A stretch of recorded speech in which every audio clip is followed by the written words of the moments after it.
तो we study about the atoms.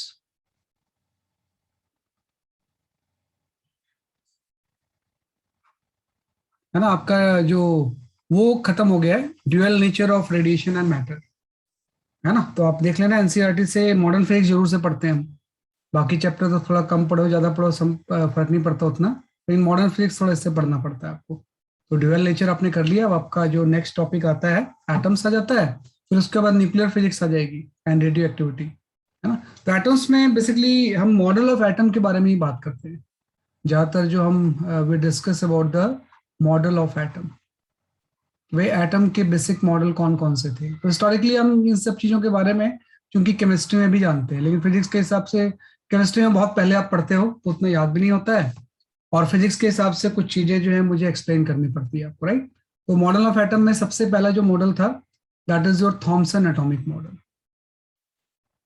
है ना, कि Thomson atomic model, that was the first model.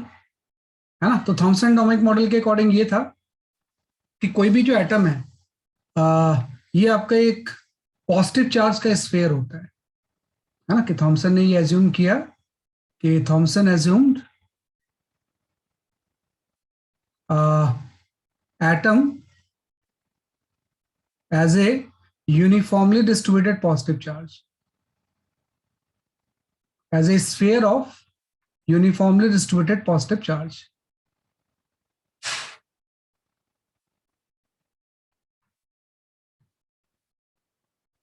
है ना, कि as a sphere of formally distributed positive charge.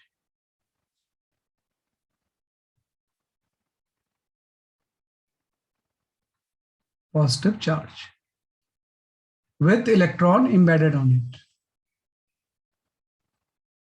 with electron embedded on it।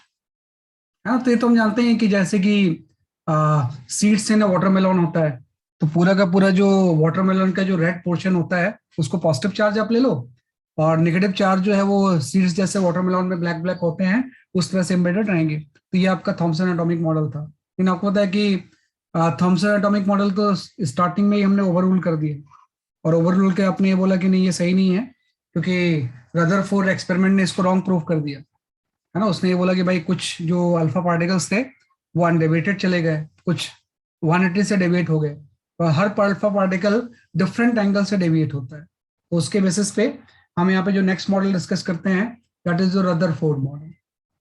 है ना, कि जो नेक्स्ट मॉडल इसका होता है we call it as a Rutherford model.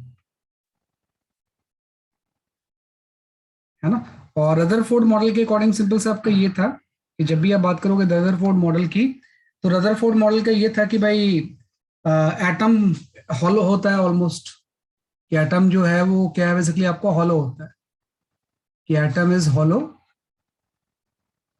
And its entire positive charge, and its entire positive charge, positive charge. है ना, and almost complete mass, and almost complete mass. है ना, is concentrated in a very small region, very small region। है ना, called nucleus, and electron revolve around it, electron revolve around it। है ना, तो ये आपका हो गया रदरफोर्ड एटॉमिक मॉडल। है ना, कि भाई एटॉम हॉलो होता है और इसका पूरा का पूरा पॉजिटिव चार्ज ऑलमोस्ट एक बहुत छोटे से रीजन में कंसेंट्रेट होता है, उसी को हम न्यूक्लियस बोलते हैं, और इलेक्ट्रॉन उसके चारों तरफ रिवॉल्व करता है। तो रदरफोर्ड ने जस्ट इस तरह से कुछ प्रिडिक्शंस किए कि ये आपका कोई ऑर्बिट है ना, और जो आपका का पूरा पॉजिटिव चार्ज है ये बहुत छोटे से रीजन में डिस्ट्रीब्यूटेड होगा। है ना, ऑलमोस्ट ऑब्वियसली बात है मास भी एटम का कंप्लीटली यहीं पे रहता है except mass of the electron. है ना, और इसके चारों तरफ इलेक्ट्रॉन क्या करेंगे बेसिकली आपके रिवॉल्व करेंगे, इसके चारों तरफ इलेक्ट्रॉन क्या करते हैं बेसिकली आपके इस तरह से सर्कुलर ऑर्बिट में रिवॉल्व करते हैं।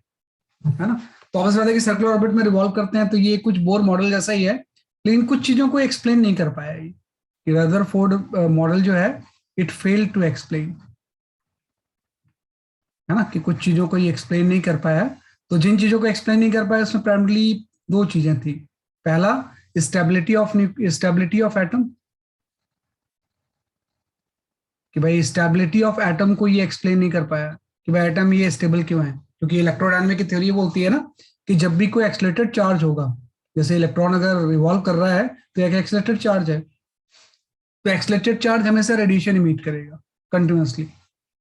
कोई अगर एक्सलेटेड चार्ज है तो कंटिन्यूसली इससे रेडिएशन इमिट होंगे, और अगर रेडिएशन इमिट होंगे तो इलेक्ट्रॉन एनर्जी लूज करेगा, अल्टीमेटली इसको कोलैप्स कर देना चाहिए, है ना। लेकिन ऐसा नहीं होता है, इलेक्ट्रॉन एक पर्टिकुलर ऑर्बिट में क्या करता है, रिवॉल्व करते ही रहता है, मतलब इलेक्ट्रोडायनेमिक की थ्योरी को ये डिफाई करता है। पहली चीज तो ये स्टेबिलिटी ऑफ एटम को एक्सप्लेन नहीं कर पाया, है ना, ये स्टेबिलिटी ऑफ न्यूक्लियस या एटम जो भी आप बोलो उसको एक्सप्लेन नहीं कर पाया।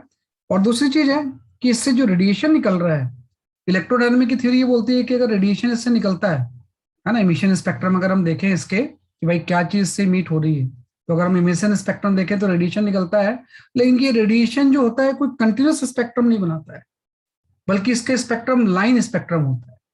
तो उसको भी एक्सप्लेन नहीं कर पाया इसमें, है ना, कि भाई इससे जो इमिशन हो रहा है वो आपका एक लाइन स्पेक्ट्रम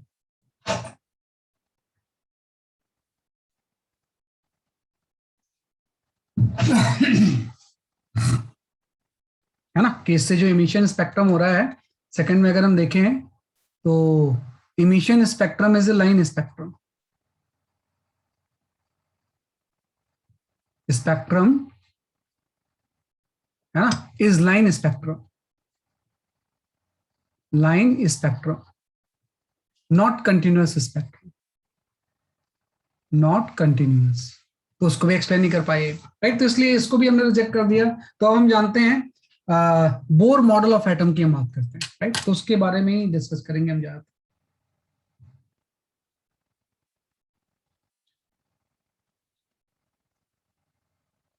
तो चीजें आप जानते हो, लेकिन फिर भी एक बार मैं as a completion of topic के लिए मुझे बताना पड़ता है।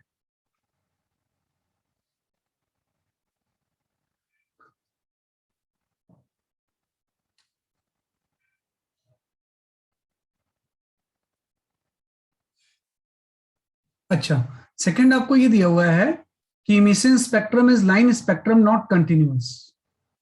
तो भाई ये लाइन स्पेक्ट्रम होता है, अभी हम पढ़ेंगे इसके बारे में कि भाई इमिशन स्पेक्ट्रम जो होता है ना, एक सेट ऑफ वेवलेंथ आता है, ऐसा नहीं कि कंटिन्यूअस वेवलेंथ का कोई स्पेक्ट्रम आ रहा है ना, तो उसको भी एक्सप्लेन नहीं कर पाया है। लेकिन इलेक्ट्रोडायनामिक की थ्योरी तो बोलती है कि कंटिन्यूअस स्पेक्ट्रम होना चाहिए, हर वेवलेंथ आना चाहिए, लेकिन एक पर्टिकुलर सेट ऑफ वेवलेंथ ही आता है, उसी को हम लाइन स्पेक्ट्रम बोलते हैं, है ना, तो उसको भी एक्सप्लेन नहीं कर पाया। तो उसको क्या चीज एक्सप्लेन करेगी अभी हम डिस्कस करते हैं,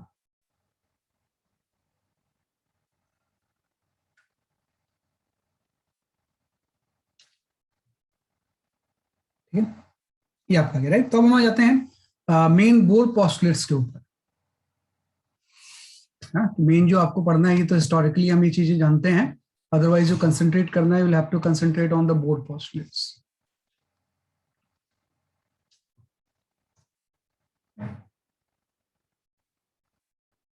बोर पॉस्टुलेट, है ना, या Bohr atomic model, Bohr model of atom, Bohr's model of atom. हाँ, तो इसके कुछ जो स्टेटमेंट्स है ना, उसी के ऊपर सब कुछ चीजें बेस्ड है ना, कि जो सारी चीजें बेस्ड होंगी ये बोर पॉस्टुलेट्स के ऊपर ही बेस्ड होंगी। तो वन बाय वन अगर हम देखें बोर पॉस्टुलेट्स में, तो सबसे पहला आता है कि electron revolve around the nucleus, electron revolve around nucleus, around nucleus in circular orbit,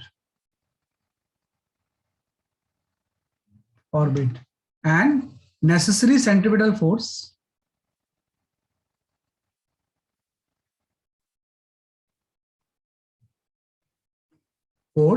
is provided by, है ना, electric force between the nucleus and electron, force is provided by electric force between nucleus and electron, nucleus and electron. तो पहली चीज तो आपकी आ गई कि इलेक्ट्रॉन जो होता है इस न्यूक्लियस के अराउंड रिवॉल्व करता है और centripetal force electric force provide करती है। पहली चीज आ गई। दूसरी चीज आ गई कि भाई हर ऑर्बिट में रिवॉल्व नहीं करता है ना, क्योंकि वही बात है ना कि एनर्जी क्यों नहीं लूज कर रहा है ये। तो electron revolve in a stationary orbit, electron her orbit में रिवॉल्व नहीं करेगा, बल्कि electron revolve in a stationary orbit, stationery orbit, है ना, where in which electron exists as a standing wave without losing any energy, in which electron exists as a standing wave without losing energy, है ना। तो stability of nucleus की problem solve हो गई कि भाई हर ऑर्बिट में रिवॉल्व नहीं करेगा, बल्कि एक पर्टिकुलर ऑर्बिट में रिवॉल्व करेगा जिसमें कि एज ए स्टैंडिंग वेव हो गए। तो स्टैंडिंग वेव एनर्जी तो लूज करती नहीं है, कि एनर्जी का जस्ट क्या होता है, ट्रांसफॉर्मेशन होता है, तो उसमें कोई एनर्जी लूज नहीं होगी। तो कोई भी ऑर्बिट जो होगा वो क्या होगा, बेसिकली आपका स्टेबल होगा। तो सेकंड में आ गए। अब ये जो स्टेशनरी ऑर्बिट होगी क्या, भाई स्टेशनरी ऑर्बिट किसको बोलेंगे, तो पहले आपने डी ब्रॉगली वेव में पढ़ ही लिया है कि वही ऑर्बिट परमिटेबल होंगी जिसमें कि N de Broglie wave fit हो जाए, और उसी के बेसिस पे हम ये बोलते हैं कि इन stationary orbit,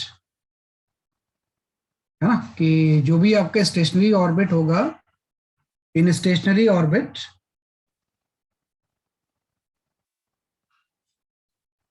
angular momentum of the electron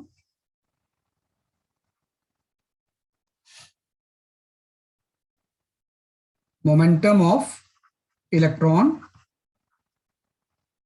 is quantized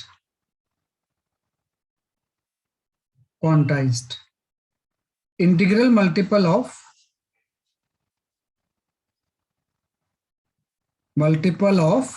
h by 2 pi, है ना, कि भाई जो है आपका क्वांटाइज्ड होगा और वही ऑर्बिट परमिटेबल होगी जिसमें कि उसका एंगुलर मोमेंटम जो होगा h by 2 pi का इंटीग्रल मल्टीपल होगा।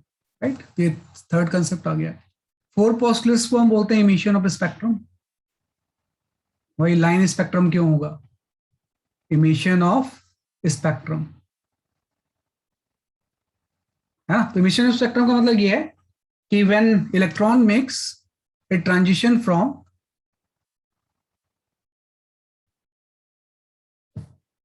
makes transition from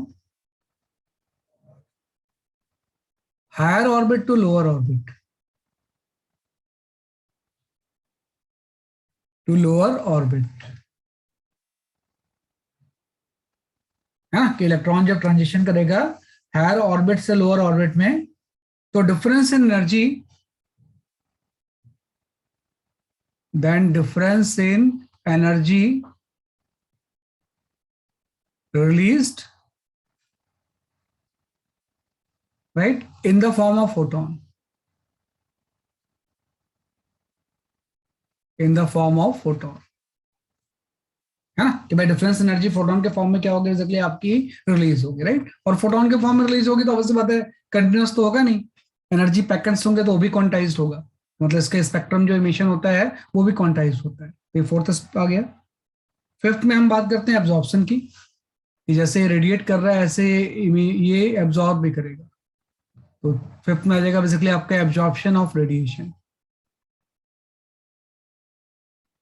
है ना। तो एब्जॉर्प्शन रेडिएशन कंसेप्ट ये है कि इलेक्ट्रॉन एब्जॉर्ब फोटोन। आप प्लीज इसको लिख लो आप, क्योंकि ना अभी पावर कट हुआ है, तो मेरे ख्याल से मैं एक मिनट कोशिश करता हूँ कि जल्दी कर लूँ। इसको लिख लो फटाफट आप लोग थोड़ा सा, क्योंकि ये वैनिश हो जाएगा।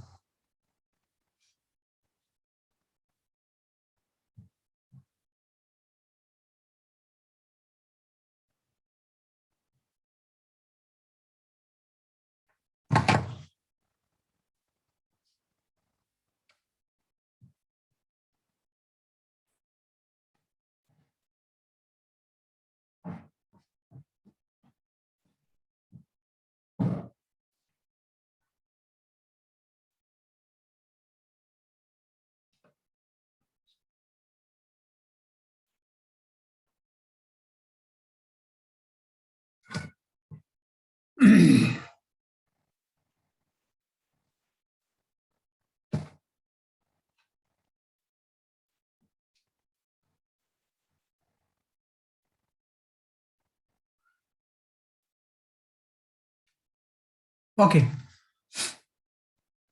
है ना। तो नॉर्मली हम एब्जॉर्प्शन ऑफ रेडिएशन पे थे, वैसे वो चीजें आप जानते हो, अगर आपने नहीं भी लिखा तो कोई बात नहीं है। हम बात कर रहे थे बेसिकली आपके एब्जॉर्प्शन ऑफ रेडिएशन की, है ना, कि भाई उसमें मेन पॉइंट है, मैं समराइज कर दूंगा अभी आपको। तो यहाँ पे हमें आते हैं, क्लास पॉइंट था, that is your absorption of radiation. Absorption of radiation,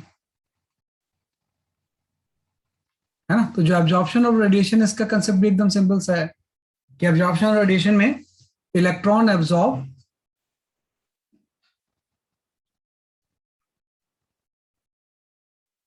photon of, है ना, photon of energy equal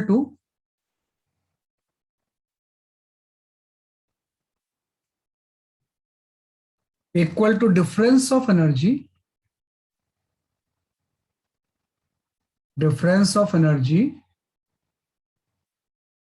between its ground state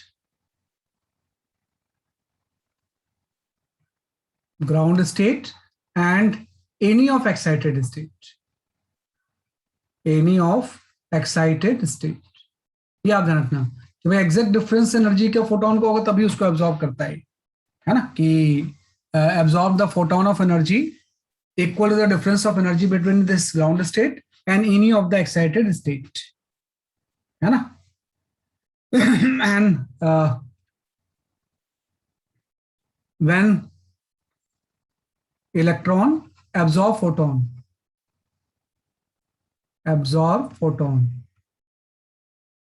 right, it moves to higher orbit,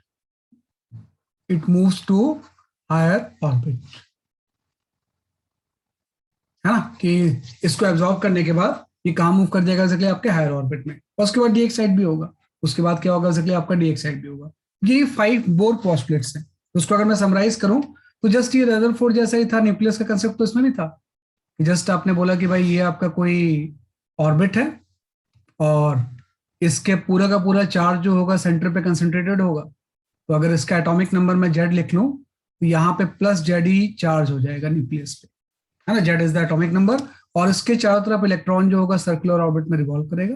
तो किस इंस्टेंट में इसकी स्पीड क्या है, बेसिकली आपकी वी है। तो पहला तो कंसेप्ट ये हो गया कि इसके बीच में जो फोर्स ऑफ अट्रैक्शन होगा यही सेंटीमीटर फोर्स प्रोवाइड करेगा। तो पहले तो हम force of attraction Coulomb's laws लिख लेते हैं कि फोर्स ऑफ अट्रैक्शन की वैल्यू हो जाएगी K Z square by R square, where R is the orbital radius. इस रेडियस की ऑर्बिट कितनी है, ऑर्बिट की रेडियस कितनी है, बेसिकली आपकी आर है। ये प्रोवाइड करेगा बेसिकली आपका M V square by R. First equation आपकी आ गई, है ना, कि फर्स्ट इक्वेशन जो हो गई ये आपकी आ गई। दूसरा ये हो गया कि सिर्फ स्टेशनरी ऑर्बिट में रिवॉल्व करेगा, और स्टेशनरी ऑर्बिट वो होगी जिसमें कि एंगुलर मोमेंटम जो होगा वो h बाई 2 पाई का इंटीग्रल मल्टीपल होगा, है ना, इसमें एन इंटीजर। तो बस 2 इक्वेशंस होते हैं इसमें कि जब भी बेसिक से क्वेश्चंस आए ना, तो एक तो आप ये फोर्स जो सेंटीमीटर फोर्स प्रोवाइड कर रहा है वो लिख लेना, और दूसरा आप लिख लेना एंगुलर मोमेंटम h बाई 2 पाई का इंटीग्रल मल्टीपल होता है। इसी को 2 को सॉल्व करके आपके पास बहुत सारे फॉर्मूले आ जाएंगे, तो उस फॉर्मूले को हम डिस्कस करेंगे, है ना। पहले आप इसको लिख लो, है ना, किसी को सॉल्व करके आपके पास बहुत सारे फॉर्मूले आ जाएंगे, है ना, इन्हीं 2 इक्वेशंस को सॉल्व करके।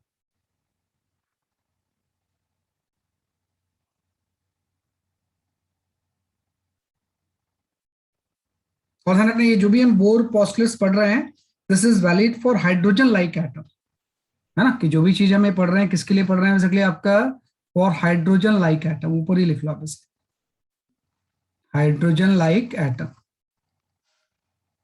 नहीं सिंगल इलेक्ट्रॉन, इसमें इलेक्ट्रॉन सिंगल रिवॉल्व करना चाहिए, है ना, हाइड्रोजन लाइक एटम के लिए वैलिड है आपका ये।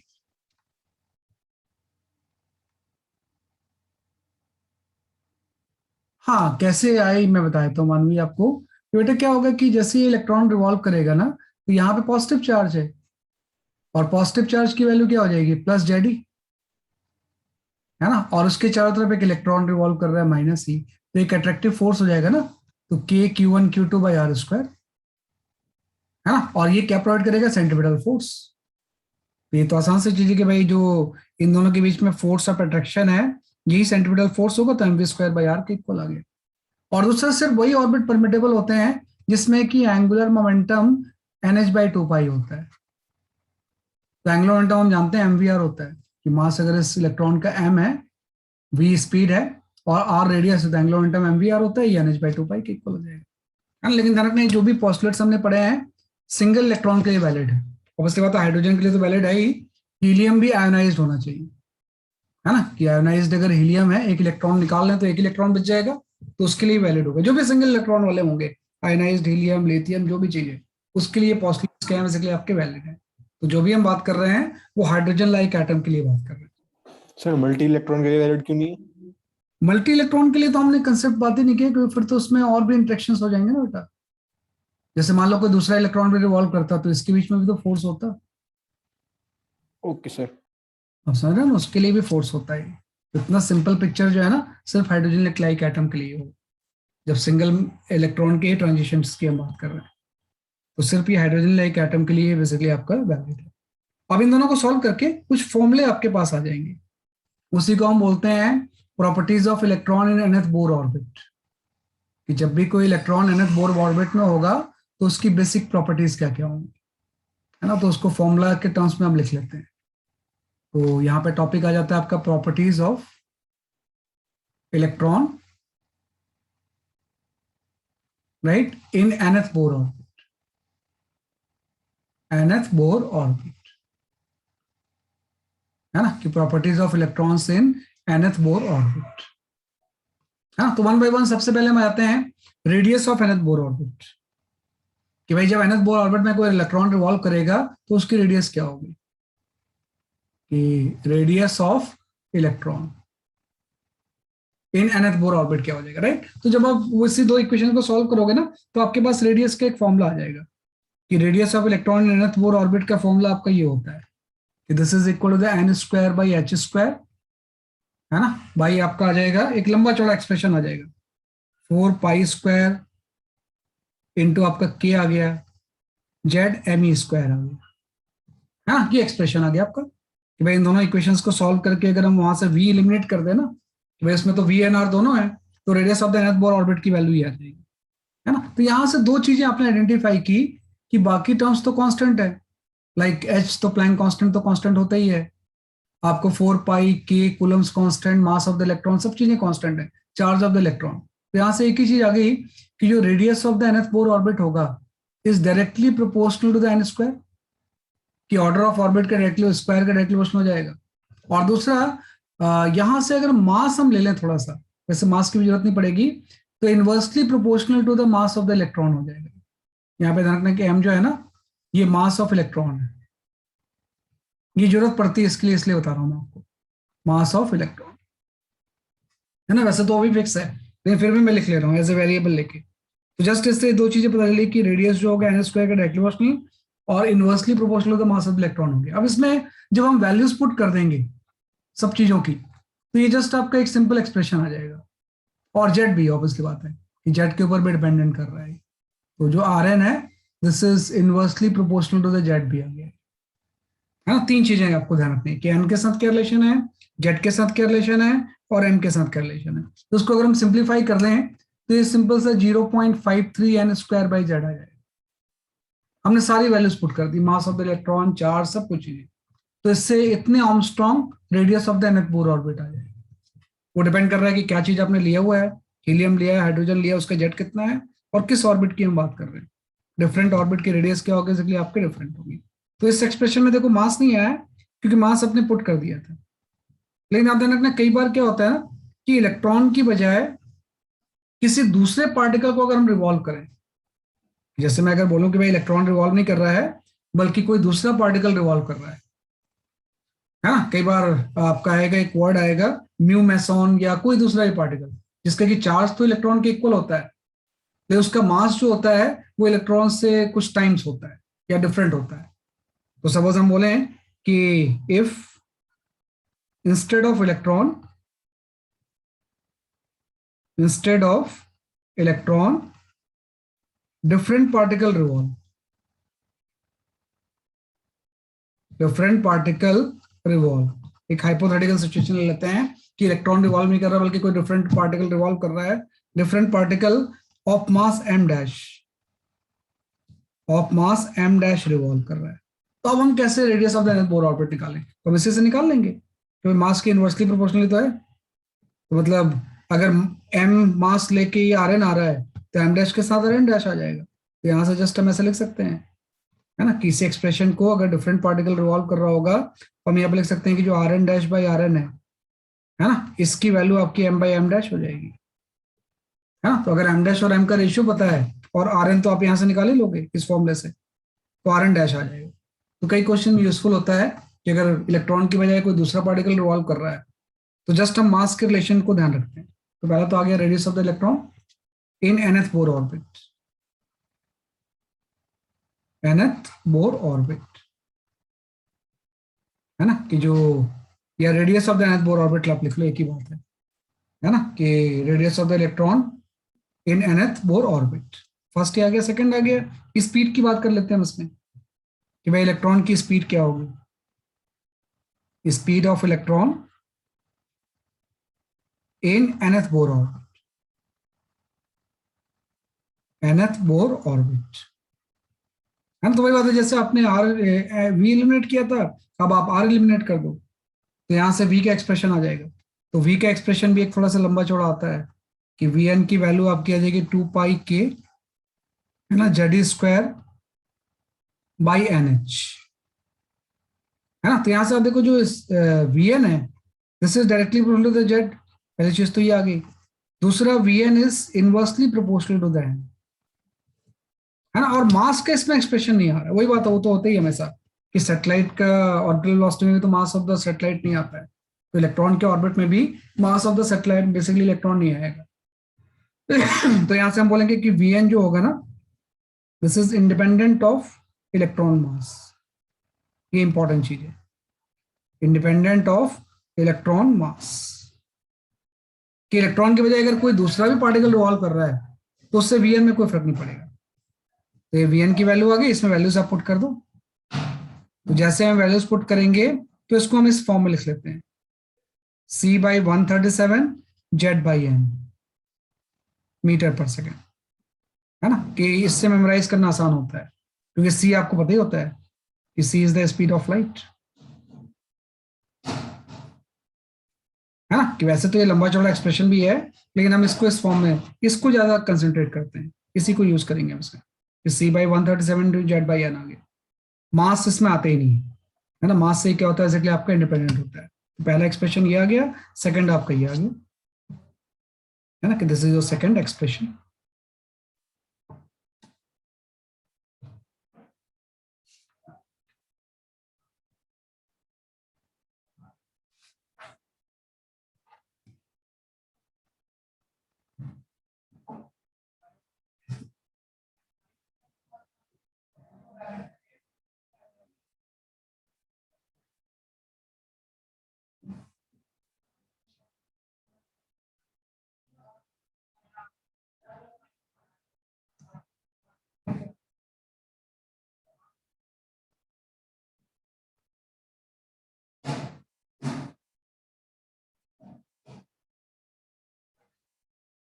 ठीक है, ये आपका गैस है, राइट। तो स्पीड भी आपने निकाल लिया।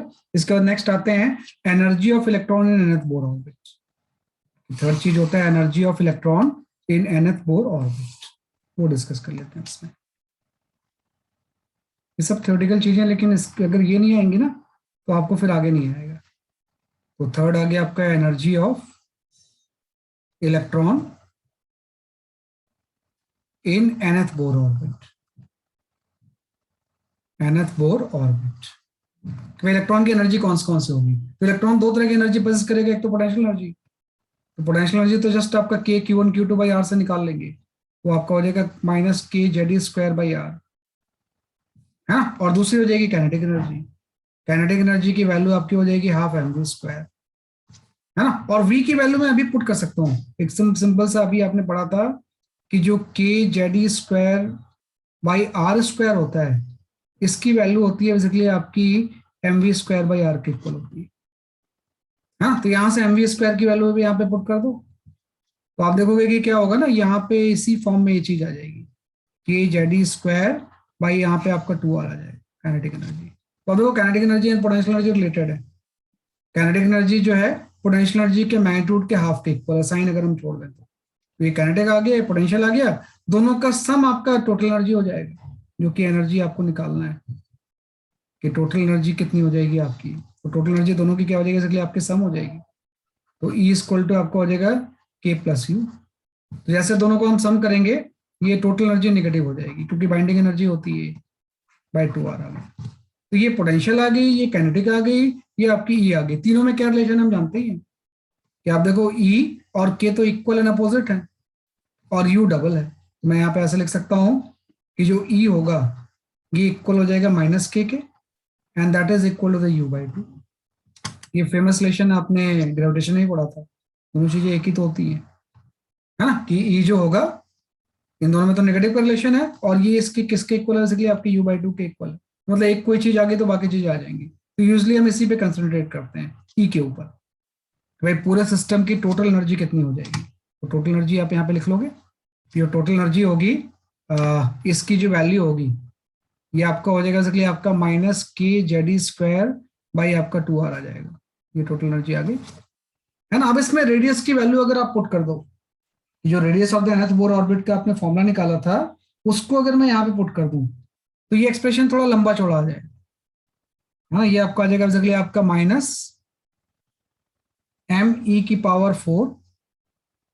है ना, भाई आपका आ जाएगा 8 ε0 h² × z²/n², ये आ जाएगा, है ना। कि सारी वैल्यूज अगर मैं पुट कर दूं तो नेगेटिव रहेगा, आर की वैल्यू सब्स्टिट्यूट करने के बाद ये चीज आ जाएगी। तो यहां से एक चीज क्लियर हो गई कि जो energy of the nth Bohr orbit होती है this is directly proportional to the mass of revolving particle. दूसरा, En is directly proportional to the z² and En is inversely proportional to the 1/n², n² के inversely proportional हो जाएगा। तो इसमें ये तो चीजें हम जानते ही हैं, है ना। इसको थोड़ा सा ध्यान रखना पड़ता है। तो वही बात है कि इलेक्ट्रॉन के बजाय अगर कोई दूसरा पार्टिकल रिवॉल्व करेगा तो जस्ट इस एक्सप्रेशन को आप ऐसे लिख सकते हो, En'/n की वैल्यू जो होगी वो आपका m'/m हो जाएगा। तो इस फॉर्मूले से तो इलेक्ट्रॉन वाला एक्सप्रेशन आएगा, है ना। वो बात है, इसी चीज को और थोड़ा सिंप्लीफाई करके हम लिख देंगे। तो सारी वैल्यूज पुट करने के बाद जस्ट आपका energy of the nth Bohr orbit आपकी आ जाएगी -13.6 z²/n², है ना, इलेक्ट्रॉन वोल्ट में, है ना। इलेक्ट्रॉन वोल्ट में ये एनर्जी आ जाएगी। इसी को हम याद रखते हैं कि energy of the nth Bohr orbit जो होगी उसकी वैल्यू आपकी हो जाएगी, है ना, कि -13.6 z²/n² क्या हो जाएगा, इसलिए आपका इलेक्ट्रॉन वोल्ट, है ना। तो इस तरह से आप इसमें थोड़ा सा ध्यान रखना, राइट। और बस बात है ई आ गया तो यहां से उसी का नेगेटिव साइन के हो जाएगा और यू उसका डबल हो जाएगा, है ना। लेकिन मास का रिलेशन आप ध्यान रखना, क्योंकि ये जो एक्सप्रेशन आया ना ये इलेक्ट्रॉन का मास लेके आया है। अगर कोई दूसरा पार्टिकल होगा तो इस एक्सप्रेशन से उसकी एनर्जी निकाल लेंगे, इलेक्ट्रॉन के बजाय कोई भी पार्टिकल रिवॉल्व कर सकता है, राइट। ये एक इंपॉर्टेंट चीज आ गई कि total energy of the electron in nth Bohr orbit, इसको आप लिख लो। और इसमें आपको ये टर्म पता है कि जो 13.6 होता है ना ये RSC के इक्वल होता है, RSC = 13.6 आ जाएगा, है ना। इसमें R जो होगा this is your Rydberg constant, है ना। ये जो टर्म होगा ये क्या हो जाएगा, इसलिए आपका रेडबर्ग कांस्टेंट, है ना। बाद में रेडबर्ग कांस्टेंट के टर्म्स में भी कई एक्सप्रेशन में हम इसको लिखते हैं, तो इसको आप लिख लो।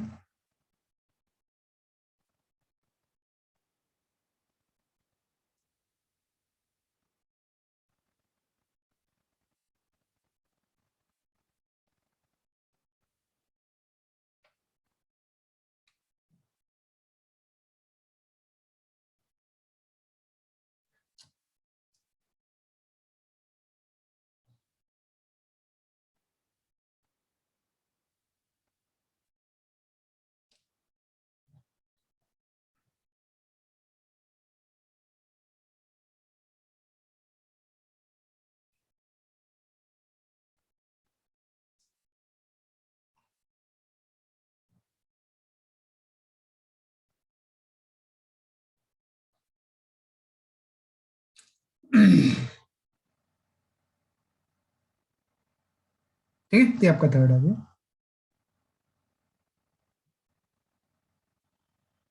और अब इसी में आ गया कि जब ट्रांजिशन होगा फोर्थ में, भाई जब ट्रांजिशन होगा तो जो वेवलेंथ इमिट होगी वो कितनी हो जाएगी, है ना, कि एनर्जी डिफरेंस कितना हो जाएगा। तो थर्ड फॉर्मूला तो आपने एनर्जी का पढ़ लिया। फोर्थ फॉर्मूले में हम इमिशन स्पेक्ट्रम की बात करेंगे, है ना, कि भाई डिफरेंस एनर्जी कितनी हो जाएगी। तो आपको पता ही है कि भाई जब भी हम बात करेंगे डिफरेंस की तो डेल्टा ई की वैल्यू हो जाएगी, है ना। तो डेल्टा ई जो हो जाएगा इसकी वैल्यू आपकी आ जाएगी 13.6 into Z square into 1/n1 square minus 1/n2 square, कि अगर दो ऑर्बिट n1 एंड n2 है तो उसका डिफरेंस एनर्जी हो जाएगा। और ये difference energy released in the form of the photon, है ना, कि जब इमिशन स्पेक्ट्रम होगा released in the form of photon, in the form of photon. तो जब ये फोटोन के फॉर्म में रिलीज होगा तो डेल्टा ई की जगह पे हम ले सकते हैं एस सी बाई लैम्डा। तो S C by lambda into 13.6 into Z square आ गया, into 1/n1 square minus 1/n2 square. और उसके बाद जो भी चीजें इलेक्ट्रॉन वोल्ट में है, तो यहाँ पे आपको होता है कि एस सी की वैल्यू हम कितनी पुट कर सकते हैं। एस सी की value either you can put 12,400। जब ये पुट करोगे तो इलेक्ट्रॉन वोल्ट आर्मस्ट्रांग में हो जाएगा। यहाँ पुट कर सकते हैं एस सी की वैल्यू 1240 इलेक्ट्रॉन वोल्ट नैनोमीटर में। तो यहाँ से वेवलेंथ भी निकाल सकते हैं कि जो वेवलेंथ इमिट हो रहा है वो उसकी वैल्यू कितनी है। लेकिन इसका कई बार हम क्या करते हैं ना, थोड़ा सा डिफरेंट फॉर्म लिखते हैं, है ना, कि भाई एस सी बाई लैम्डा तो ऐसे ही पुट कर दोगे। अभी आपने 13.6 आर एस सी तो होता है ना, इंटू जेड स्क्वायर इंटू आपका ये आ जाएगा 1/n1 square minus 1/n2 square. तो अल्टीमेटली यहाँ से एस सी वाला टर्म कैंसिल हो जाता है ना। तो रेडबर्ग के टर्म्स में वेवलेंथ इमिटेड आ जाती है कि 1/वेवलेंथ की वैल्यू हो जाएगी Rydberg constant into Z square into 1/n1 square minus 1/n2 square. ये एक फॉर्म आ गया, राइट। तो ये भी जानना है कि डिफरेंस एनर्जी होती है इलेक्ट्रॉन वोल्ट में, और नॉर्मली इसको रेडबर्ग कांस्टेंट के टर्म्स में हम इस तरह से लिख सकते हैं, है ना। ये सारी चीजें हम जानते भी हैं वैसे भी, है ना? तो ये चार ही फॉर्मूले होते हैं इसमें। ये इसको यूज करके सबसे पहले हम आ गए थे radius of the nth Bohr orbit, जिसमें कि ये ध्यान रखना है आपने, बाकी अपने आप आ जाएगा। Speed of the nth Bohr orbit आपका ये आ गया, और तीसरा आपका एनर्जी है। तो एनर्जी का फॉर्म ये आ गया, और difference energy and Rydberg constant वाला फॉर्म, जिससे कि हम वेवलेंथ कैलकुलेट करेंगे, है ना, जिससे कि हम क्या कैलकुलेट करेंगे बेसिकली आपका वेवलेंथ। ये फोर्थ आ गया,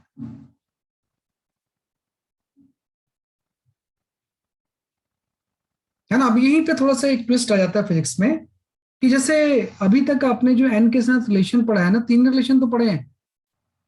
अगर मैं फिफ्थ पॉइंट पे उसको लिखना चाहूँ तो जैसे आपने लिखा कि radius of the nth over orbit क्या होगा, directly proportional to the N square हो गया। जो स्पीड होगा वो क्या होगा, inversely proportional to the N हो गया। जो एनर्जी हो गई ये inversely proportional to the N square हो गई। ये तीन चीजें तो हम जानते हैं, है ना, कि तीन चीजें हम जानते हैं कि रेडियस का एन के साथ ये रिलेशन होगा। कई बार हम एन को प्रिंसिपल क्वांटम नंबर भी बोलते हैं। स्पीड का 1/n हो जाएगा, एनर्जी का 1/n² हो जाएगा। इनफैक्ट एंगुलर मोमेंटम भी हम जानते हैं, directly proportional to the N हो जाएगा, NH/2 से। लेकिन इसी में अगर मैं आपसे बोलूं कि पहले में what is the relation between the omega and N, angular speed and N का क्या रिलेशन होगा, है ना, कि जो एंगुलर स्पीड एंड एन है इसका क्या रिलेशन होगा। सेकंड में मैं आपसे बोलूं कि जब इलेक्ट्रॉन मूव करेगा तो इसकी वजह से करंट होगी, इलेक्ट्रिक करंट, है ना। इस इलेक्ट्रिक करंट का एन के साथ क्या रिलेशन होगा। जब इलेक्ट्रिक करंट क्लोज पाथ में होगी तो उसकी वजह से मैग्नेटिक फील्ड होगी, तो मैग्नेटिक फील्ड का एन के साथ क्या रिलेशन होगा, है ना, कि मैग्नेटिक फील्ड का एन के साथ क्या रिलेशन होगा। और कोई भी करंट जब क्लोज पाथ में होती है तो वो मैग्नेटिक डाइपोल होती है, तो जो मैग्नेटिक डाइपोल मोमेंट होगा इसका एन के साथ क्या रिलेशन होगा। मैग्नेटिक डाइपोल मोमेंट को हम पीएम से शो करते हैं, इसका एन के साथ क्या रिलेशन होगा, है ना। तो कोई बता सकता है क्या ओमेगा और एन का क्या रिलेशन होगा। एंगुलर स्पीड का मतलब ये हो गया कि जब इलेक्ट्रॉन रिवॉल्व करेगा किसी भी सर्कुलर ऑर्बिट में तो उसकी एंगुलर स्पीड भी तो होगी, है ना। किस तरह से यहाँ पे हम बना लेते हैं इलेक्ट्रॉन को, किस तरह से अगर रिवॉल्व कर रहा है तो उसकी एंगुलर स्पीड भी होगी। तो इसका एन के साथ क्या रिलेशन हो, है ना, कि इसकी ओमेगा का एन के साथ क्या रिलेशन होगा। जब इलेक्ट्रॉन रिवॉल्व करेगा तो इसकी वजह से अगर क्लॉकवाइज इलेक्ट्रॉन रिवॉल्व कर रहा है तो एंटी क्लॉकवाइज इलेक्ट्रिक करंट होगी। करंट होगी तो सेंटर में न्यूक्लियस की लोकेशन पे मैग्नेटिक फील्ड होगी, उसका एन के साथ क्या रिलेशन होगा। Directly proportional. ओमेगा का यस सर। नहीं, डायरेक्टली प्रोपोर्शनल तो नहीं आ रहा है, 1 बाई निहाल एंड लक्ष्य सही बता रहे हैं भाई। देखो ओमेगा जो होगा आप जब निकालोगे तो इसको कैसे निकालोगे आप, 2 पाई r बाई वी से। Omega equal to V by R हो जाएगा ना, इसको ऐसे लिख दो, omega equal to V by R हो जाएगा। तो आर का एन के साथ स्क्वायर का रिलेशन है, वी का 1/n। N cube. हाँ, 1/n³ हो जाएगा, सही बात है, 1/n³ कार्तिकेय भी सही बता रहा है ना, क्योंकि omega equal to V by R हो जाएगा, है ना। ये बड़ी इंपॉर्टेंट चीज है फिजिक्स में। केमिस्ट्री में बाकी चीजें तो हम पढ़ते ही हैं, इसी को थोड़ा सा इलॉबरेट कर देंगे, है ना। तो omega equal to V by R हो जाएगा। अभी आपने पढ़ा कि वी का 1/n होता है, आर का एन स्क्वायर होता है, तो ये आ जाएगा। अब करंट का क्या हो जाएगा एन के साथ रिलेशन, इलेक्ट्रिक करंट का।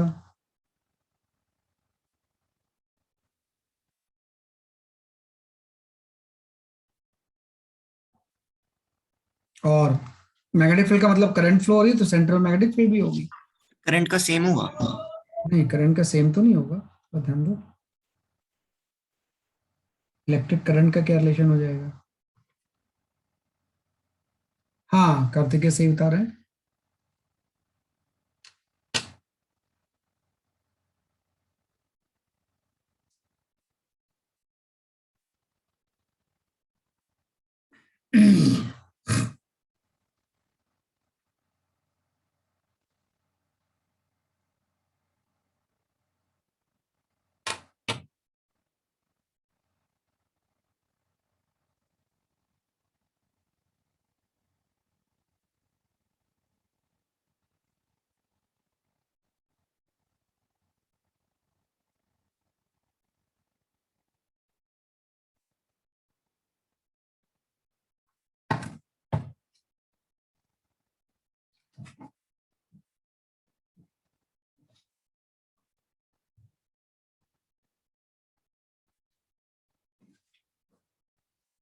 ठीक है, मैं बताता हूँ। देखो क्या है ना, करंट जब लिखोगे ना आप इसमें, पहले तो एक्सप्रेशन पूरा लिख लो, बाद में रिलेशन बताना। भाई करंट जो होता है rate of flow of charge होता है, तो चार्ज तो यहाँ पे इलेक्ट्रॉन ही है, और रेट निकालने के लिए इसको टाइम पीरियड से डिवाइड कर देंगे कि सर्कुलर मोशन का टाइम पीरियड कितना है, तो E/T से ही तो करंट आएगा, electronic charge by time period, और टाइम पीरियड 2 पाई/ओमेगा होता है, तो यहाँ पे E⍵/2 पाई आ गया। तो आप देखो E और 2 पाई तो कांस्टेंट है ना, कि जो E और 2 पाई जो होगा, किसी ने सेम सही वो तो बोला था, है ना, किसी ने सेम सही बोला था कि ओमेगा जैसा ही होगा ये, है ना, ओमेगा जैसा ही होगा, बिल्कुल सही बोल रहे थे। तो यहाँ से आप देखो आई ओमेगा का डायरेक्टली प्रोपोर्शनल है, बाकी चीजें तो कांस्टेंट है, तो जो ओमेगा का रिलेशन होगा वही आई का होगा, बिल्कुल सही बताया था किसी ने। I is inversely proportional n³ हो जाएगा, है ना। और एक बार आई आ गया तो बी आ जाएगा, क्योंकि कोई भी करंट अगर सर्कुलर ऑर्बिट में है तो सेंटर में जो मैग्नेटिक फील्ड होता है उसका फॉर्मूला आप लिख लो, पहले फॉर्मूला लिख लो तो एन का अपने आप रिलेशन है। तो जो बी की वैल्यू यहाँ पे होगी ये आपकी हो जाएगी, इसलिए आपकी μ0I/2r। तो आप देखो आई तो n³ के इनवर्सली प्रोपोर्शनल है, आर स्क्वायर के होता है, तो यहाँ से मैग्नेटिक फील्ड जो हो गया इनवर्सली प्रोपोर्शनल n⁵ आ गया, है ना, क्योंकि आई तो 1/n³ आपने लिया और r n² आ गया, तो ये चीज आ गई। Magnetic dipole moment, actually magnetic dipole moment जो होता है करंट इनटू एरिया, है ना, ये आपने पढ़ लिया होगा ऐसे तो। मैग्नेटिक डाइपोल मोमेंट जो होता है वो करंट इनटू एरिया होता है, कि जितनी करंट फ्लो हो रही है उसको एरिया से मल्टीप्लाई कर देंगे, तो करंट का रिलेशन तो मुझे पता है, एरिया के लिए πr² हो जाएगा। तो आप देखो करंट का जो रिलेशन है ना, जब प्रोपोर्शनल में लिखूंगा पीएम के, बाकी कांस्टेंट तो हट जाएंगे। करंट का रिलेशन 1/n³ है, और आर का n² है तो r² का n⁴ हो जाएगा, है ना। तो यहां से पावर कैंसिल हो गई, पीएम का एन के साथ डायरेक्टली प्रोपोर्शनल का रिलेशन। तो फिजिक्स में जो भी टर्म्स होंगे ना उसको एन के साथ रिलेट करना आना चाहिए, क्योंकि ऑब्जेक्टिव में पूछते हैं कि अगर ये फर्स्ट ऑर्बिट से सेकंड ऑर्बिट चेंज किया तो जो सेंट्रल मैग्नेटिक फील्ड होगी इसकी मोशन की वजह से, उसमें क्या चेंज आ जाएगा, है ना। तो ये थोड़ा सा रिलेट करने आपको आना चाहिए। ये तो कॉमन चीजें हम जानते ही हैं, ये तो फॉर्मूले में ही होता है सब चीजें। उसके अलावा डिफरेंट डिफरेंट टर्म्स, जैसे ओमेगा है तो फ्रिक्वेंसी भी हो सकती है, टाइम पीरियड भी हो सकता है, कुछ भी हो सकता है, तो उसके अकॉर्डिंग थोड़ा सा हम जानते हैं इस वजह से।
ठीक है, ये आपका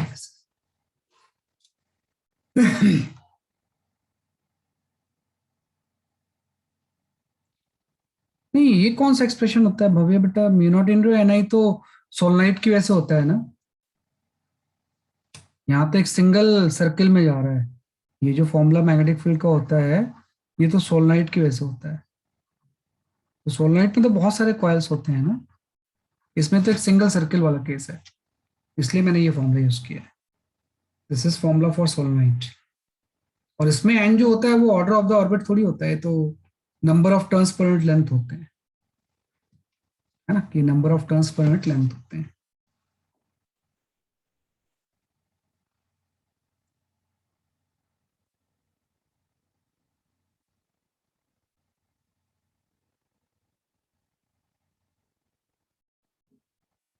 ठीक है, ये आपका गैस। चलो, ये आपने कर लिया ऐसे, है ना। अब हम आ जाते हैं इमिशन स्पेक्ट्रम के ऊपर। भाई जो इमिशन स्पेक्ट्रम होता है उसका स्ट्रक्चर कैसे होता है, वैसे तो आप जानते हो, लेकिन फिर भी मुझे एक बार एक्सप्लेन करना पड़ेगा इसे। इमिशन स्पेक्ट्रम,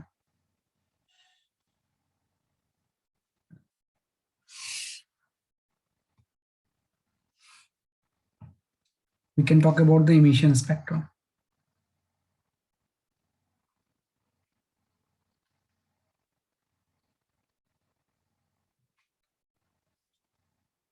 है ना। तो देखो इमिशन स्पेक्ट्रम जब हम यहाँ पे प्लॉट करेंगे ना, वही लाइन स्पेक्ट्रम है इमिशन स्पेक्ट्रम। तो सबसे पहले एनर्जी लेवल बना लो कि हर लेवल की एनर्जी कितनी है।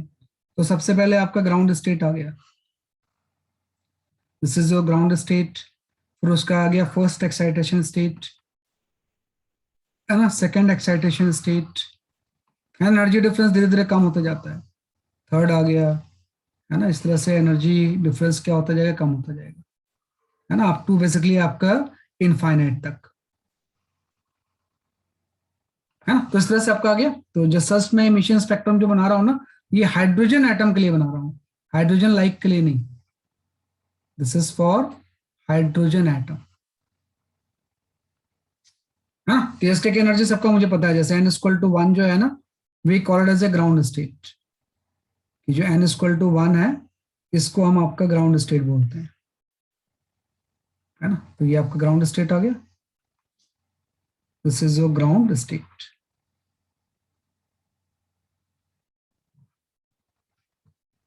ग्राउंड स्टेट, तो आपको तो हाइड्रोजन एटम में इसी फॉर्मूले को यूज करके तो एनर्जी निकालेंगे आप, कि भाई -13.6 इंटू Z²/n², है ना। तो हाइड्रोजन के लिए जेड की वैल्यू तो 1 हो जाएगी, एन की वैल्यू 1 ले लोगे तो -13.6 आ जाएगा।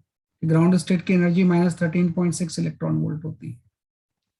Z1 ले लोगे, एन की वैल्यू अगर हम 2 ले लें तो उसका 1/4 हो जाएगा, तो ये एनर्जी हो जाएगा -1.51 इलेक्ट्रॉन वोल्ट, है ना। इसको हम बोलते हैं n=2, या we call it as a first excitation state, excitation state, है ना। ऐसे n=3 आ जाएगा, सेकेंड एक्साइटेशन स्टेट,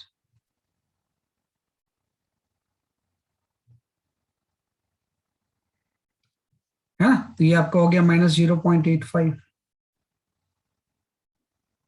n इक्वल टू 4, ये आपका हो गया थर्ड एक्साइटेशन स्टेट, है ना, एंड सो ऑन, मतलब इतनी एनर्जी मुझे भी याद नहीं है, आप कैलकुलेट करते रहना, n इक्वल टू 4, n इक्वल टू 5, n इक्वल टू 6, अप टू n इक्वल टू इन्फिनिटी। इन्फिनिटी में जीरो होती है एनर्जी, तो उसी के रिस्पेक्ट में सारी एनर्जी क्या है, बेसिकली आपके नेगेटिव। ये तो डिफरेंट चीज आ गई, है ना। अब आपको पता है कि इसी में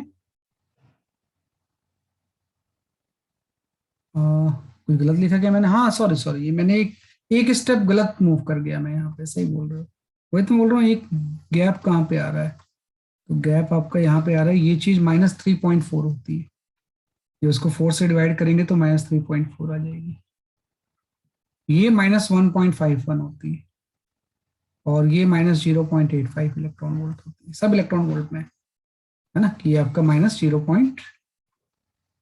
ये आपका ऐसा है, ये थोड़ा सा याद ही रहना चाहिए आपको, है ना। इंपॉर्टेंट चीज है, पहले दोनों का डिफरेंस जो है ना, ये 10.2 इलेक्ट्रॉन वोल्ट होता है ना, कि पहले दोनों का जो डिफरेंस होगा ये आपका 10.2 इलेक्ट्रॉन वोल्ट होता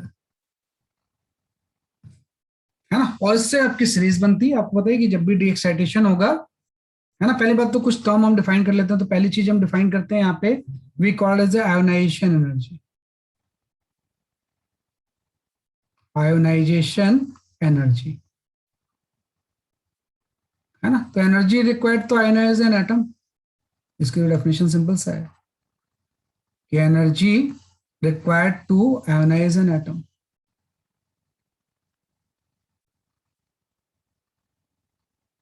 एन एटम, है ना, कि भाई किसी भी एटम को किसी भी स्टेट से इनफाइनाइट तक पहुंचाने के लिए जो एनर्जी रिलीज होती है उसी को हम आयोनाइजेशन एनर्जी बोलते हैं। और दूसरी एनर्जी हो जाएगी एक्साइटेशन एनर्जी, एक्साइटेशन एनर्जी, तो एक्साइटेशन एनर्जी हो जाएगी energy required to excite an atom, energy required to excite an atom, है ना, कि एटम को एक्साइट करना, जैसे first excitation energy of the hydrogen atom, if I talk about the first excitation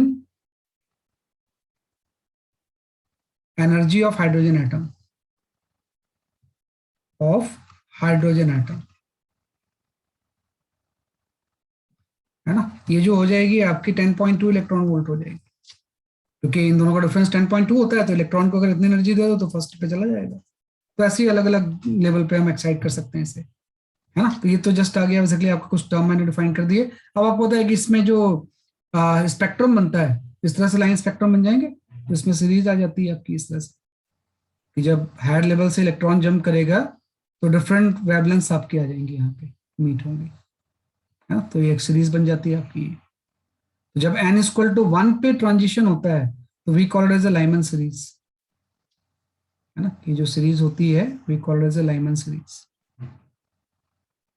है ना। और लाइमन सीरीज जो होता है इलेक्ट्रोमैग्नेटिक स्पेक्ट्रम में अल्ट्रा वायलेट रेंज की होती है, ये आपको ध्यान रखना है।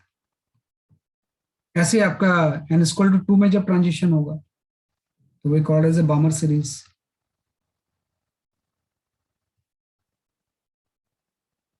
है ना, वो जानते हो आप, फिर भी मैं यहाँ पे लिख रहा हूँ, यहाँ पे जब ट्रांजिशन होगा तो ये आपकी बामर सीरीज हो जाएगी, है ना। बामर सीरीज इलेक्ट्रोमैग्नेटिक वेव की विजिबल रेंज की होती है ना। ऐसे इसके बाद आ जाएगा सकलिए आपका बामल के बाद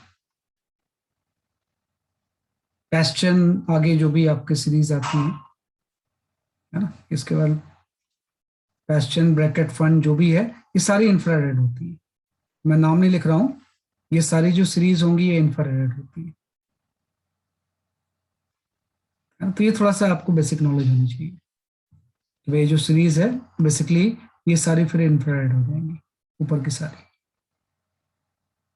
इंफ्रारेड, है ना। ये ध्यान रखना आपको कि भाई लाइमन अल्ट्रावायलेट होगा, बामर विजिबल रेंज में आएगा, और ये आपका इंफ्रारेड आ जाएगा।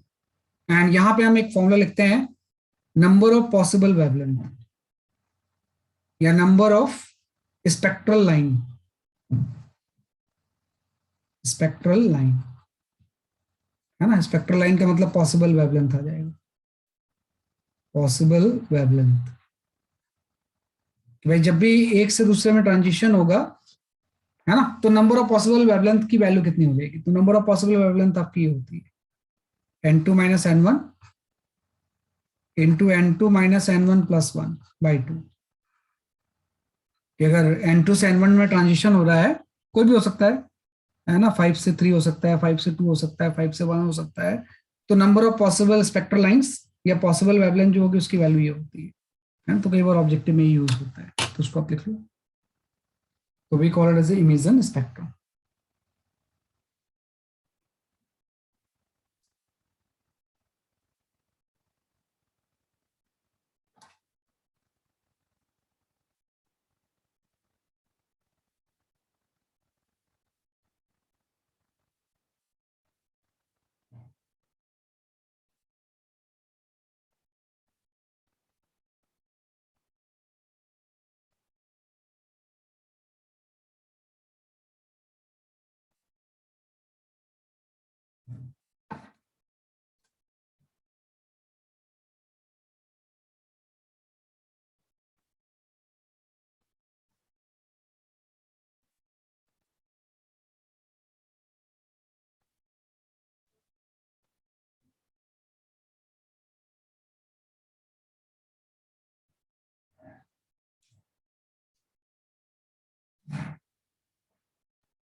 ठीक, ये आपका राइट। तो ये बेसिक थ्योरम पढ़े पढ़े अभी। अभी एटम अपने मेन चीज नहीं पढ़ी है, अभी तो जस्ट मैं वो चीज बता रहा हूँ जो केमिस्ट्री जैसे सिमिलर है ना। अभी इसमें मेन फिजिक्स की चीजें नहीं आई हैं, एक्साइटेशन की मेथड्स वगैरह, वो तो हम बाद में पढ़ेंगे। पहले इसके ऊपर न्यूमेरिकल्स के करके इसको कमांड में ले आते हैं, है ना, फिर उसकी चीजें पढ़ेंगे, क्योंकि वो तभी समझ में आएगा ना जब इसके ऊपर आपकी कमांड आ जाएगी। तो आई शेयर फिर न्यूमेरिकल्स, उसको थोड़ा सा ट्राई करो।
ओके, आप इसको कर लो जरा सा।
हाँ सही है Piyush Jha and Ekagra Chain, your answer is correct. Kartik Tyagi, your answer is correct.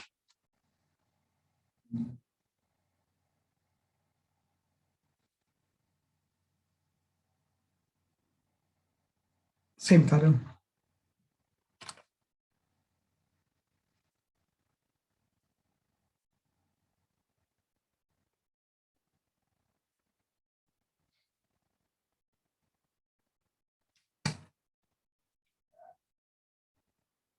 हाँ Ankush Verma, your answer is correct. सही है ना, काफी लोगों के सही आंसर आ रहे हैं इसमें, ठीक है नहीं। वो तो सीधे फॉर्मुला बेस्ड क्वेश्चन है। इसने बोला कि भाई एक्साइट करने के लिए निहाल सही है आपका आंसर। इन्होंने बोला कि भाई इसको अगर सेकंड से थर्ड में करना है तो इतनी एनर्जी चाहिए, मतलब सेकंड और थर्ड का डिफरेंस ये है। डेल्टा ई का फॉर्मूला लगा लो आप। डेल्टा ई की वैल्यू होती है 13.6 into Z square into 1/n1 square minus 1/n2 square. इसमें ध्यान रखना n1 लोअर ऑर्बिट होता है, n2 हायर ऑर्बिट होता है। तो ये एनर्जी इसने दी हुई है 47.2, है ना, 47.2 है। और ये आपका हो गया 13.6 into Z square. Electron volt में भी, इलेक्ट्रॉन वोल्ट में वैसे भी होता है। तो 1/n1 second to third, second Bohr orbit, मतलब 2 स्क्वायर माइनस 1/3 स्क्वायर। बस सॉल्व कर लो इसे आप, तो जेड की वैल्यू आ जाएगी, है ना। तो इसको सॉल्व करके जेड की वैल्यू 5 आती है। तो जो हमने यहाँ पे न्यूक्लियस यूज किया वो हाइड्रोजन नहीं है, बल्कि ऐसा एटम है जिसका कि एटॉमिक नंबर 5 है ना। आयोनाइज किया होगा उसे हमने, इलेक्ट्रॉन उससे निकाले होंगे, तभी सिंगल इलेक्ट्रॉन का बना होगा, है ना। तो ये थोड़ा सा करेक्ट लैंग्वेज इंटरप्रेट करके हम सॉल्व कर लेंगे, है ना। इतनी एनर्जी रिक्वायर्ड होगी तो ये सेकंड से थर्ड पहुंच जाएगा, या थर्ड से सेकंड में आएगा तो इतनी एनर्जी रिलीज हो जाएगी फोटोन के फॉर्म में। तो इसका जेड इक्वल टू 5 आपका आंसर है।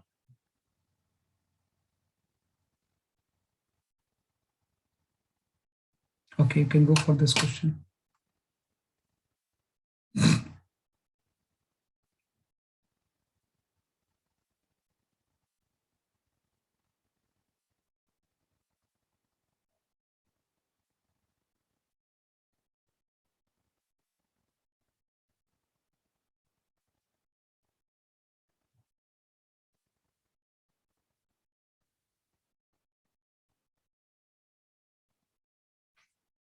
Calculate the wavelength and energy of photon emitted.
किसी का आंसर नहीं आ रहा, पता नहीं क्यों।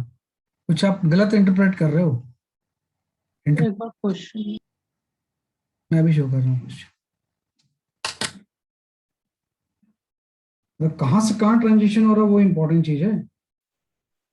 स्टेट ऑफ बाइंडिंग एनर्जी इतने से स्टेट ऑफ एक्साइटेशन एनर्जी इतना, मेन चीज है कहाँ से कहाँ ट्रांजिशन हो रहा है।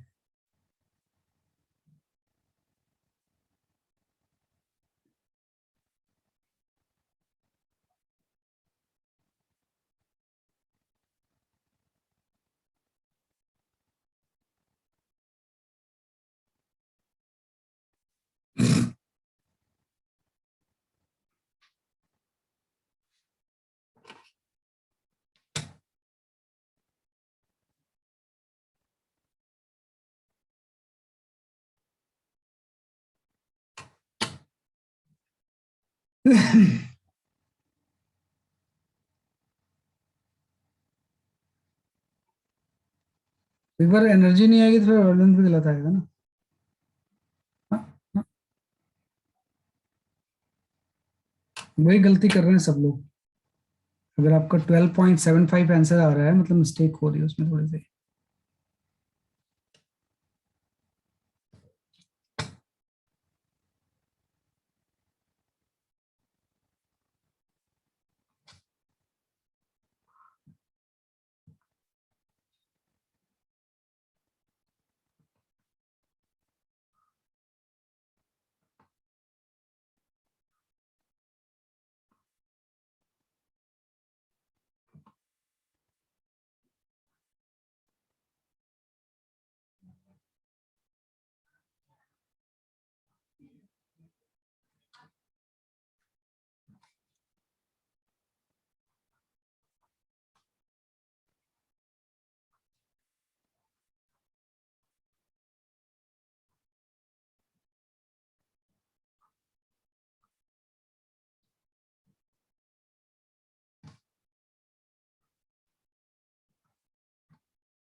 देखो, इसमें मिस्टेक कर रहे हैं ना हम लोग, ये चीज तो हम सही समझ रहे हैं। स्टेट ऑफ बाइंडिंग एनर्जी, जो भी स्टेट की टोटल एनर्जी होती है उसी की पॉजिटिव को हम बाइंडिंग एनर्जी बोलते हैं, है ना।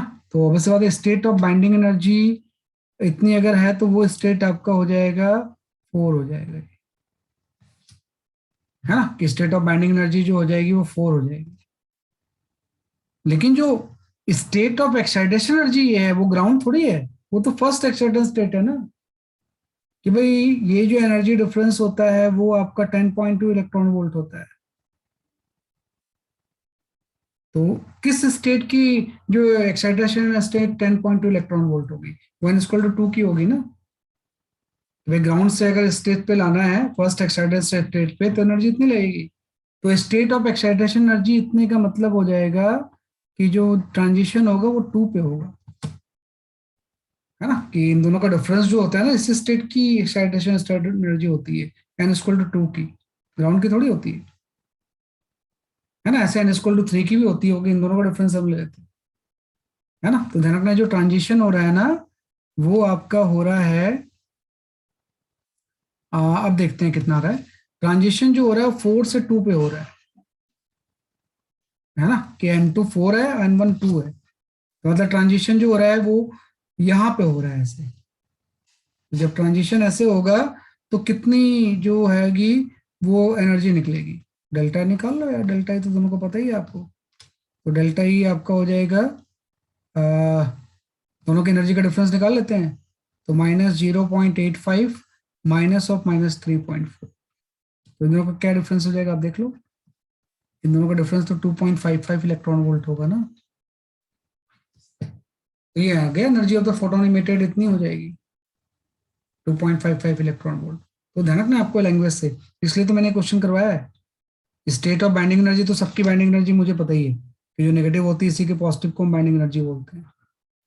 ये तो 4 आ गया। अब स्टेट ऑफ एक्साइटेशन एनर्जी इतनी जो होगी ना, ये n = 2 की होगी, मतलब फाइनल ट्रांजिशन 4 से 2 पे हुआ होगा। तो एनर्जी डिफरेंस ये आ गया। हाँ, अब इस एनर्जी डिफरेंस से हम वेवलेंथ निकाल सकते हैं, SC/λ = 2.55 इलेक्ट्रॉन वोल्ट आ गया। तो एस सी की वैल्यू आप पुट कर दो, तो लैम्डा की वैल्यू आपकी हो जाएगी 12,400 बाई 2.55। इससे आर्मस्ट्रांग में वेवलेंथ आ जाएगी। हाँ, तो इससे हम सॉल्व करेंगे तो 4956 आर्मस्ट्रांग आंसर आ जाएगा इसका।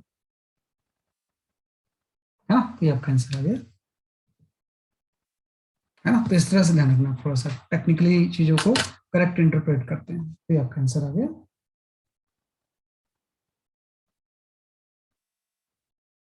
है ना। मोस्ट ऑफ द स्टूडेंट क्या करते हैं कि स्टेट ऑफ 10.2 का मतलब वो 4 से 1 पे कर देते हैं, तो इसलिए वो गलत आ जाता है आंसर।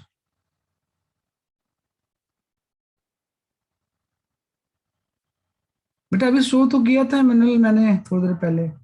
पहले इसको देख लो, फिर मैं अगला पिछला शो करता हूँ।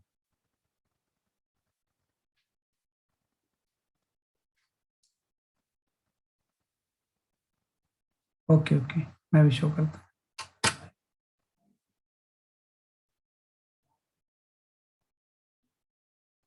ये ध्यान रखना कि इस तरह से हम इसको सॉल्व कर रहे हैं।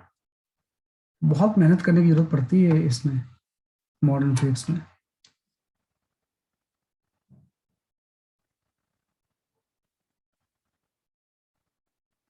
ओके, डिवाइड करने पे 4862.7 आ रहा है। ऐसा आ रहा है क्या? चेक कर लो यार, मेरे पास जो आंसर लिखा था मैंने बता दिया। एक बार कैलकुलेट कर लेता हूँ, भाई कैलकुलेट करके बताता हूँ मैं आपको। इसको पहले आप देख लो जरा, किसी ने प्रीवियस आंसर पूछा हुआ है। अब उसका पुराना आंसर तो नहीं आ पाएगा यार। इसका आंसर 5 आता है।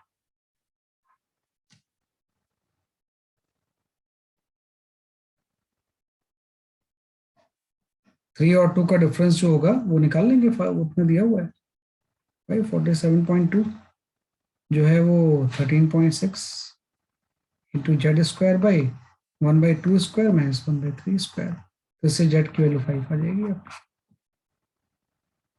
अभी उसको आंसर को चेक कर लेता हूँ मैं।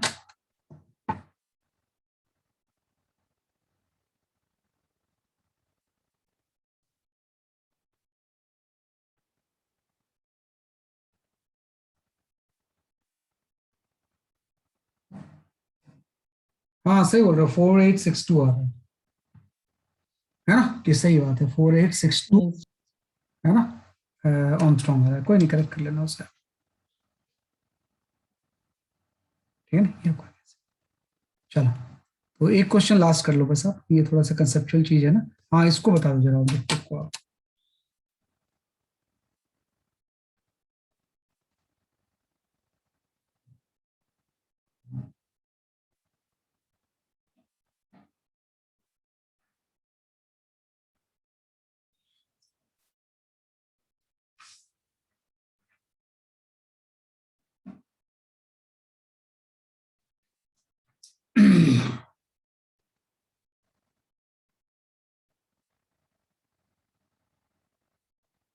बाकी और भी करेंगे अभी।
एट्रैक्टिव पोटेंशियल है ना, तो पोटेंशियल एनर्जी चार्ज से मल्टीप्लाई करके आ जाएगा। पोटेंशियल एनर्जी आपकी आ जाएगी ये चीज -E V0 ln of R/R0, है ना, कि भाई कोई भी पोटेंशियल एनर्जी को चार्ज से मल्टीप्लाई कर देंगे, पोटेंशियल को चार्ज से मल्टीप्लाई कर देंगे, पोटेंशियल एनर्जी आ जाएगी। और पोटेंशियल एनर्जी को डिफरेंशिएट डेरिवेटिव जो होता है वो फोर्स होता है, और फोर्स सेंट्रीपिटल फोर्स प्रोवाइड करेगा। बस हो गया क्वेश्चन सॉल्व।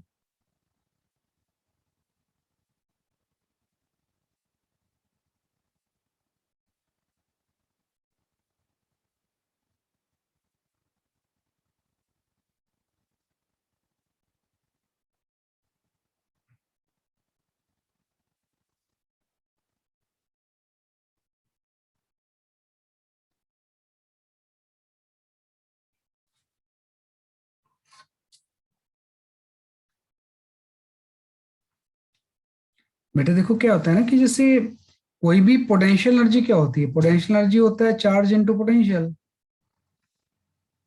तो चार्ज तो यहाँ पे इलेक्ट्रॉन है, और पोटेंशियल इसने ऐसा दिया ही हुआ है, पोटेंशियल की वैल्यू इलेक्ट्रॉन को नेगेटिव पुट करेंगे, तो ये मैंने पोटेंशियल निकाल लिया। और फोर्स जो होता है वो हमेशा -du/dr ही तो होता है, negative derivative of potential energy force होता है, तो उसको डिफरेंशिएट करके फोर्स आ जाएगा, है ना। तो फोर्स करेंगे तो यहाँ से कितना आ जाएगा आपका EV0 डिवाइड बाई, ये पूरा लॉग वाला टर्म डिवाइड हो जाएगा ना, है ना, तो लॉग वाला टर्म डिवाइड हो जाएगा, तो यहाँ पे कितना हो जाएगा आपका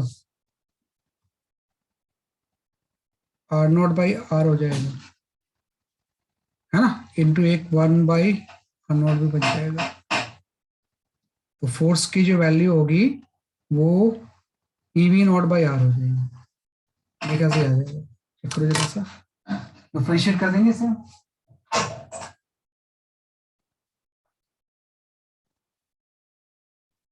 है ना। और ये फोर्स ही तो एट्रैक्टिव पोटेंशियल है, तो this will be equal to mv²/r,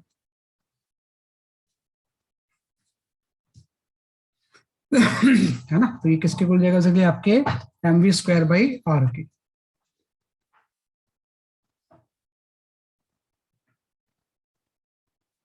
ठीक है ना, ये आपका गया इस तरह से। तो यहां से तो मेरे ख्याल से r कैंसिल ही हो गया, तो यहां से आपका रिलेशन आ गया mv² = EV0। और फिर दूसरा एक ये रिलेशन होती है कि mvr किसके इक्वल होता है NH/2π के, है ना, ये किसके इक्वल होता है बेसिकली आपके NH/2π के। अब इससे आप देखो v के रिलेशन को कुछ कर सकते हैं क्या हम इसमें, इससे v एलिमिनेट करना पड़ेगा ना, तभी तो आपका वो आएगा। कुछ डिफरेंशिएट गलत कर रहा हूँ क्या मैं इसमें?